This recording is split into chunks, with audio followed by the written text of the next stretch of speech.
കുറച്ച് കവറും കൂടെ ബാലൻസ് ഉണ്ട്, വെറുതെ കളയണ്ടെന്ന് വിചാരിച്ച് രണ്ടാമതൊരു വേറെ മോഡലിലുള്ളൊരു മാല ചെയ്യാമെന്ന് കരുതി.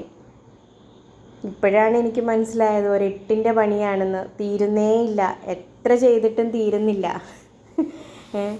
ശരിക്കും പറഞ്ഞാൽ കോഴിക്കോട് ഭാഷയിൽ പറഞ്ഞാൽ പൂതി മാറിപ്പോയി എന്ന് തന്നെ പറയാം. അത്രയ്ക്ക് പണിയായിരുന്നു. കാണാൻ വളരെ സിമ്പിളാണ്. ജസ്റ്റ് ലീഫിൻ്റെ ഷേപ്പിൽ കട്ട് ചെയ്യുക, റോൾ ചെയ്യുക, സൂചിയിൽ കോർക്കുക. പക്ഷേ ഇത്രയും ലെങ്ത്തിൽ ചെയ്യണമെങ്കിൽ എത്ര ലീഫിൻ്റെ ഷേപ്പിലുള്ളത് കട്ട് ചെയ്യണം, നീങ്ങുന്നില്ല എന്ന് തന്നെ പറയാം. നമ്മൾ ഓരോ കാര്യവും ദൂരെ നിന്ന് നോക്കുമ്പം എളുപ്പമാണെന്ന് തോന്നും, പക്ഷേ അതിൻ്റെ കാര്യത്തോട് എടുക്കുമ്പോഴാണ് മനസ്സിലാവുക ഇതിൻ്റെ പ്രയാസം എന്താണെന്ന്. ഇപ്പം ശരിക്കും മനസ്സിലായി കേട്ടോ മാല ഉണ്ടാക്കുന്നവരെ ബുദ്ധിമുട്ട്.